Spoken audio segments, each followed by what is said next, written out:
देखो अब पढ़ेंगे हम लोग लाइसोजाइम। लाइसोसोम जो होता है, यह लाइसोसोम की खोज किसने किया था? क्रिश्चियन डी दुबे ने किया था। क्रिश्चियन डी दुबे ने खोज किया था, ठीक ना। इस कोशिका के अंदर पाचन के कार्य करता है। यह क्या करता है? पाचन के कार्य करता है। यह हमारे अंदर, इसके अंदर क्या होता है? जल अपघटन एंजाइम होता है। क्या होता है? जल अपघटन एंजाइम, ठीक। यह कोशिका के अंदर कई अंगों कोई कार्य नहीं करे उसको क्या करता है? जैसे कि हमारे कोशिका के अंदर क्या है? माइटोकॉन्ड्रिया है, वो कहेगा कि हम ऊर्जा नहीं बनाएंगे। भिकुल्स कहेगा हम पानी नहीं लाएंगे। गोल्जी का कहेगा कि इधर से उधर हम प्रोटीन चाहे कोई यातायात नहीं करेंगे। तो क्या करेगा? उसको बुलाएगा, वो काम नहीं करेगा तो उसको अंदर जल अपघटन एंजाइम दे देगा, ठीक ना। बुलाएगा किधर उधर। अगर ऐसा हो जाएगा कि कोई काम नहीं कर रहा है, सब कहेगा कि हम नहीं करेंगे। कॉलेज का कहेगा हम नहीं करेंगे, भिकुल्स कहेगा हम नहीं करेंगे, राइबोसोम कहेगा हम नहीं प्रोटीन बनाएंगे, ये माइटोकॉन्ड्रिया कहेगा हम कुछ नहीं करेंगे। तो क्या करेगा? स्वतः फट जाएगा। और स्वतः फट जाएगा तो उस कोशिका के अंदर सारे के सारे मर जाएंगे, ठीक ना।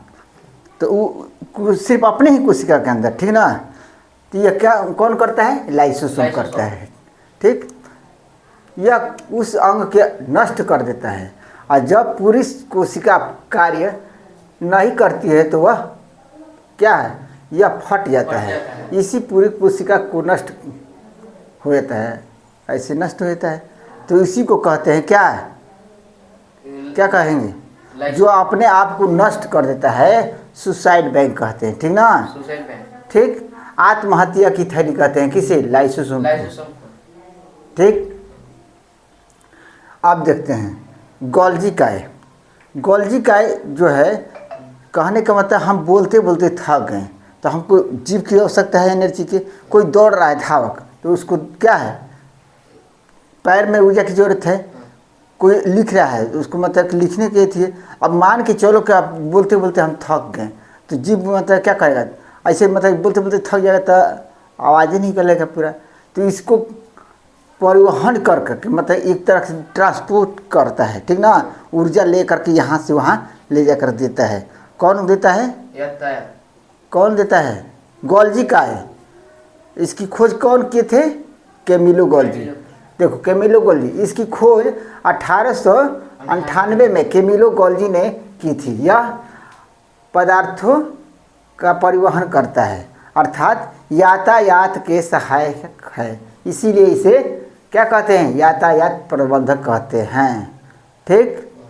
एक जगह से दूसरी जगह, मान ले प्रोटीन है, वो एक जगह से दूसरी जगह ले गया।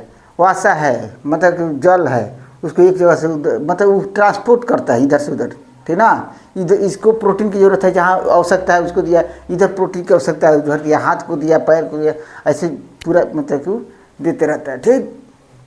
अब देखो तारक काय। तारक काय क्या करता है? इसकी को कहते हैं साइटोसोम। यह केवल जंतुओं में पाया जाता है, ठीक ना। तारक काय केवल जंतुओं में पाया जाता है। यह केवल जंतुओं में पाया जाएगा और केंद्रक के पास रहता है, मौजूद रहता है। और यह कार्य का है इसका, तारक काय का कार्य क्या है? तारक काय का कार्य है कि जो कोशिका के विभाजन में सहायक करता है, ठीक ना। और यह केंद्रक के नज़दीक में ही रहता है, ठीक। यह तारक काय क्या करता है? कोशिका विभाजन करता है। अब मान लें कोशिका विभाजन जहाँ ज़्यादा होगा तहाँ ज़्यादा तारक काय होंगे। तो कोशिका विभाजन कहाँ होता है? तारक नहीं, लीवर में। इधर लीवर है यकृत, ठीक ना। तो वहाँ पर ज़्यादा कोशिका विभाजन होगा। और जहाँ तारक काय कम है यानी कि वहाँ पर कोशिका विभाजन कम है, नहीं होगा, चाहे कम होगा। जैसे कि न्यूरॉन में कोशिका विभाजन होता है नहीं, लेकिन फिर भी ब्रेन में क्या होता है? ब्रेन ट्यूमर हो जाता है ना। तो अब देखो ब्रेन में क्या होता है कि ब्रेन न्यूरॉन कोशिकाएं में 10% ग्लियल सेल पाया जाता है। 10% ग्लियल सेल, जिसमें कि कोशिका विभाजन होता है, ठीक ना। और बाकी सब न्यूरॉन में है, कोशिका विभाजन नहीं होता है, लेकिन फिर भी कोशिका विभाजन वहाँ हो जाता है। कोशिका विभाजन क्या हो जाए? मतलब एक जगह से टूट करके दूसरा वो अपना स्वतः निर्माण कर देता है, ठीक ना। इसी में वह सहायता करता है। कौन करता है सहायता? तारक काय। तारक काय, गोल्जी काय नहीं, तारक काय, ठीक ना। तारक काय क्या करता है? यह कोशिका में विभाजन का कार्य करता है। यह कोशिका, यह क्या करता है? कोशिका विभाजन में सहायता करता है। तारक काय कैसा रहेगा? इसका आकृति इसी तरह का रहेगा, ठीक ना। यह केंद्र के पास रहता है, ठीक। अब देखो रसधानी। रसधानी, अब देखो रसधानी क्या होता है? जंतु में छोटा होगा, ठीक ना। अब कोशिका है हम लोग के अंदर, हमारे पेट में थोड़ी उतना जल है। 65% हम लोग का शरीर में जल है। 1 क्विंटल का आदमी है उसमें, मान लो, तो उसमें 65% जल है, लेकिन पेट में थोड़ी है। हम लोग जो पीते हैं 1 लीटर 2 लीटर तो वही नहीं रहेगा। बाकी सब मतलब कि क्या है? हर एक कोशिकाएँ में है। 1% जल की कमी होगा तो क्या होगा? प्यास महसूस है। और 10% की कमी हो गई तो आदमी मर जाएगा, मृत्यु हो जाएगी। तो यही कहाँ? रसधानी में ही रहता है पानी, ठीक ना।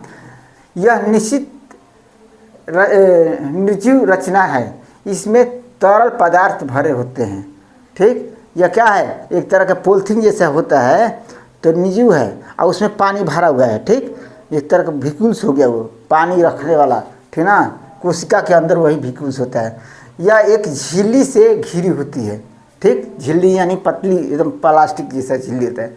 रचना रसधानी में एक प्रकार का द्रव पाया जाता है जिसे कोशिका रस कहते हैं, ठीक। इसे क्या कहते हैं? कोशिका रस कहते हैं। कोशिका रस में क्या रहता है? जल रहता है, खनिज लवण रहता है, कार्बोहाइड्रेट रहता है आदि, मतलब कि और सब पदार्थ इसमें रहते हैं। रसधानी जंतुओं में क्या होता है? छोटा और पादप में बड़ा, यानी कि पेड़ पौधे में बड़ा। अब पेड़ पौधों को ज़्यादा जरूरत है, बड़े बड़े पेड़ हैं उसमें ज़्यादा होंगे, जो छोटे पेड़ हैं उसमें कम होंगे, लेकिन उसमें पेड़ पौधों में बड़ा होता है और जीव जंतु में छोटा होता है, ठीक ना। रसधानी। अब आएंगे लवक। लवक यह केवल पादप में पाया जाए, पादप कोशिका यानी कि पेड़ पौधों में पाया जाए। जैसे पेड़ के पत्ते मतलब कि है हरा है, जड़ है, उसके नीचे वाला ये सब में पाया जाता है। ये क्या है? लवक कितने प्रकार के होते हैं? 3 प्रकार के होते हैं। हरित लवक, ठीक, अवर्णित लवक और वर्णित लवक। अवर्णित लवक, देखो अब देखो, हरित लवक को क्या कहेंगे? क्लोरोप्लास्ट।